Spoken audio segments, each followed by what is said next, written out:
நம்ம எல்லாருக்குமே தெரியும் கேப்டன் விஜயகாந்தோட மறைவுக்கு நிறைய பிரபலங்களே வரல. குறிப்பாக அவரால் நன்றி கடன் பட்டவங்க யாருமே வரல. குறிப்பாக நடிகர் சங்கத்துக்கு அவ்வளோ பெரிய விஷயம் பண்ணார்.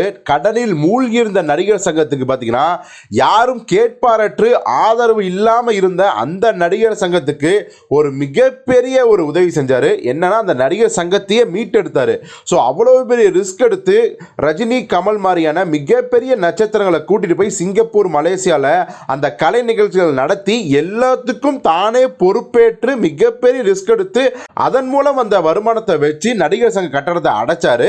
அது மட்டும் கிடையாது, நடிகர் சங்கத்தில் சில கோடிகளை வைப்பு நிதியாகவும் வச்சுட்டு போனாரு. ஸோ அந்த அளவுக்கு மிகப்பெரிய விஷயம் பண்ணிதார் கேப்டன் விஜயகாந்த் அவர்கள். அது மட்டும் கிடையாது, இன்னும் பல உதவிகள், அப்படிப்பட்ட பல உதவிகளை அவரால் மிகப்பெரிய உயர்த்துக்கு வந்தவர் தான் வடிவேலு.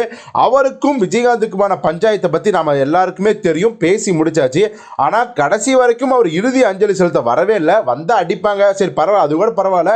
ஆனால் பார்த்தீங்கன்னா ஒரு அறிக்கை விட்டுருக்கலாம் அல்லது வீடியோ காலில் பேசிக்கலாம், எதுவுமே பண்ணல. ஆனால் பார்த்தீங்கன்னா ஒரு பக்கம் வடிவேலு கதறி அழுதாருங்க. ஒரு நாள் முழுக்க சாப்பிடலைங்கன்னு பொய்யான தகவல்களை வடிவேலு தரப்பில் பரவிட்டு இருந்தாங்க. ஆனால் அதை எதையுமே மக்கள் நம்பவே இல்லை. அது உண்மைதான் அப்படின்னு நம்புற மாதிரி, எது வடிவேலு தகவல்கள் பொய்யா தான் பரப்பியிருக்காரு அப்படின்னு உண்மையாக நம்புற மாதிரி ஒரு விஷயம் நடந்திருக்கு. என்ன அப்படின்னா, இப்போ கலைஞரோட நூற்றாண்டு விழா நடந்துக்கு பார்த்தீங்களா, அதுக்கு வடிவேலு கலந்துருக்காரு. அதுவும் பார்த்தீங்கன்னா முகத்தில் ஒரு துளி கவலையோ ஒரு வருத்தமோ இல்லாமல் ஃப்ரெஷ்ஷாக இறங்குறாரு. டே, நீங்கள் என்ன கழுவி ஊற்றாலும் நான் இந்த விழாவுக்கு வருவேன்டா, எனக்கு யார் செத்தாலும் அதை பற்றி கவலையே கிடையாது, நான் இதுல கவலை பண்ணும் அப்படிங்கிற ஒரு இது, அது என்னன்னு நீங்களே முடிவு பண்ணீங்க. அந்த விஷயம் அவர் முகத்தில் தென்பட்டது.